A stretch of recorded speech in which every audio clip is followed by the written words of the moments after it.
स्वाहा तत्सवितुर्वरेण्यं भर्गो देवस्य धीमहि धियो यो नः प्रचोदयात्।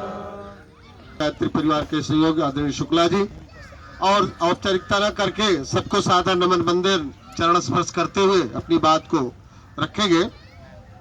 ज्यादा बात नहीं कहनी, बहुत संक्षेप में बात करनी है।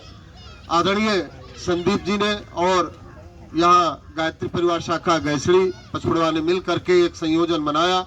जन्म शताब्दी वर्ष आप लोग जान ही रहे चल रहा है। माता जी की शताब्दी वर्ष, गुरुदेव जी की अखंड ज्योति जो उन्हें जलाई उसके 100 वर्ष, और गुरुदेव ने अखंड ज्योति के समक्ष 1926 से लेकर के और 24 सालों तक जो 24 महापुरुषण किया था 24 साल में 1950 को हुआ पूरा का पूरा तप अखंड ज्योति के समक्ष हुआ, उसके भी 100 वर्ष पूरे हुए। तो हमारा आपका बहुत बड़ा सौभाग्य है कि ऐसे तपस्वी के समय में, ऐसे माता जी के समय में, और हम लोग को यह सहयोग मिल रहा है कि हम लोग इस शताब्दी वर्ष को मनाने जा रहे हैं और उसके अवसर पर 9 कुंडे गायत्री महायज्ञ करने जा रहे हैं। इसका तात्पर्य क्या है, इसका मतलब क्या है, उद्देश्य क्या है? भाई बहनों, हमसे बहुत बड़े अकलदार लोग समाज में, हमसे बहुत बड़े धनी लोग समाज में, हमसे बहुत बड़े कारीगर लोग समाज में हैं, व्यवस्था बनाने वाले अच्छे हैं, लेकिन हम ही लोगों को क्यों बुलाया गया, क्यों यहाँ बुला लिया गया कि हम लोग ही यहाँ आ जाएं और हम लोग ही सरंजाम को करेंगे? आप याद करिए महाभारत को। महाभारत में बहुत से लोग थे, धनुर्धर थे। द्रोणाचार्य तो खुदे अर्जुन को धनुष सिखाने वाले थे। कर्ण का तो नाम ही ले लीजिए, कितने बड़े धनुर्धर थे। और अश्वत्थामा ऐसे लोग जो बहुत धनुर्धर थे, लेकिन भगवान कृष्ण ने अर्जुन को ही क्यों चुना? अर्जुन को इसलिए चुना था कि उनके पास श्रद्धा थी, इसलिए गुरुदेव माता जी ने आप लोगों को चुना। आप लोगों के अंदर श्रद्धा है, आपको कुछ बनाना चाहते, कुछ देना चाहते गुरुदेव माता जी, इसलिए 9 कुंडीय गायत्री महायज्ञ में हम सम्मिलित हुए। और 9 कुंडीय गायत्री यज्ञ में सम्मिलित हुए तब आज समाज में बेअक्लों की फौज आ गई है, आज समाज में दुर्व्यसनों की फौज आ गई है। आज व्यक्ति को यह नहीं समझ में आ रहा है कि कैसे खाएं, कैसे चलें, कैसे परिवार में रहें, कैसी बात करें, कैसे क्या करें। आप बहुत सब जानकार है, इसके बारे में ज्यादा हमको विस्तृत नहीं जानकारी देना है। गुरुदेव माता जी चाहते हैं कि हमारी बेटियां, हमारे बेटे उन लोगों को जाकर के जो गीले कुचड़े में पड़े हुए हैं, जिनको आज अज्ञानता के कारण सब कुछ जानते हुए हमारी संस्कृति, आप अपनी संस्कृति को देख लीजिए, आपकी संस्कृति कितनी महान है। हमारी संस्कृति इतनी महान है, इतनी महान है, इतनी महान है भाई बहनों, कि अगर सनातन को देख लिया जाए, जो सत्य है वही सनातन है, लेकिन आज कोई सत्य को स्वीकारने के लिए तैयार नहीं है। धमा चौकड़ी के चौक में अध्यात्मा की उसकी भौतिकतावाद की चौक में अध्यात्म बिल्कुल छुप गया है, कहीं दिख नहीं रहा है।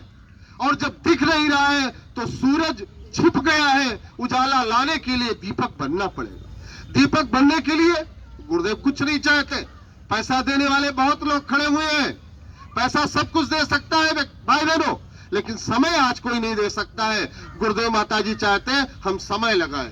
हमारी शताब्दी वर्ष है, माता जी की शताब्दी वर्ष है, बहनों को चैन से नहीं बैठना चाहिए। सप्ताह में अगर आपने गुरु की दक्षिणा ली है, गुरु माना है, एक तो बहुत आप सौभाग्यशाली है कि भगवान गुरु बन करके, और गुरु बन करके आया और आपके लिए बीच में है, और हम लोग उनके शिष्य हैं। और गुरु जी ने कहा मैं आपको शिष्य नहीं बनाया, गुरुजी ने सब कुछ बना दिया। युग निर्माण योजना बना दी, विचार क्रांति अभियान बना दी, साधना स्वाध्याय संयम बना दिया। इसके बाद बनाया गायत्री परिवार। कौन सा परिवार? गायत्री परिवार इसलिए बना दिया कि हमारे सब भाई बहन, देखिए वो थारू क्षेत्र से चल करके आए हैं, वो कोई पचपड़वा से चल करके आया है, कोई बलरामपुर से चल करके आया है, कोई ढकारी से चल करके आया है, कोई नहीं पूछता आप किस जाति के, कहाँ के रहने वाले, सब एक साथ बैठ करके हम आने वाले समय में लोग याद करेंगे गायत्री परिवार को कि धन्य होगा। हम अपने बहन के साथ, अपने भाई के साथ, अपने पिता के साथ वो व्यवहार नहीं कर पा रहे। ये तो गायत्री परिवार चाहता है कि हम ऐसा परिवार बनाए, ऐसा घर बना ले, देव परिवार बन जाए। तो भाई बहनों, उसके लिए हमको श्रम दान करना पड़ेगा। सबसे जरूरी है श्रम दान। आज हम सब तो कर लेते हैं, लेकिन भाई बहनों श्रम दाम में चूक जाते हैं। और वही सबसे बड़ा आज का कीमती चीज है। अगर हम श्रम दान नहीं कर पाए, किसी भूखे को एक मुट्ठा अनाज नहीं दे पाए, किसी गरीब को अगर हम ऊपर नहीं उठा पाए, किसी अज्ञान व्यक्ति के अंदर ज्ञान नहीं भर पाए, और हमने किसी को साधना स्वाध्याय से नहीं जोड़ पाए, तो भगवान हमको माफ नहीं करेगा। क्योंकि आप लोगों ने गायत्री परिवार और देव परिवार में अपना नाम लिखा दिया है, इसलिए आपको समयदान अंशदान करना ही चाहिए। अंशदान करे चाहे ना करे, लेकिन लोगों को बताइए गायसड़ी में गायत्री महायज्ञ होने जा रहा है। 5 किलोमीटर की एरिया में कोई ऐसा घर न बचे, कोई ऐसा परिवार न बचे जहां गुरुदेव का पत्रक न पहुंचे, जहां लोगों को सूचना न पहुंच जाए कि हम गायत्री महायज्ञ हो रहा है। ये गायत्री महायज्ञ इसलिए नहीं हो रहा है, राष्ट्र संवर्धन के लिए हुआ है। राष्ट्र संवर्धन का मतलब हमारी सूखी हुई चेतना, हमारी सूखी हुई अवस्था, हमारे दुर्व्यसन, हमारी कुरीतियां, हमारी अनीतियां, हमारे दुर्व्यवहार, हमारा चाल चलन, हमारा रहन सहन, हमारा कार्यभार, इसमें परिवर्तन होना चाहिए। आज समाज में परिवर्तन की लहर, बहुत संगठन बने हुए समाज में, देखिए अनेक संगठन है। आप जिन संगठनों का नाम लीजिए, हर संगठन अच्छा काम करना चाहते हैं, लेकिन इनको दिशा नहीं दिखाई पड़ती। आपका दायित्व बनता है गायत्री परिवार के, आप लोगों को बताइए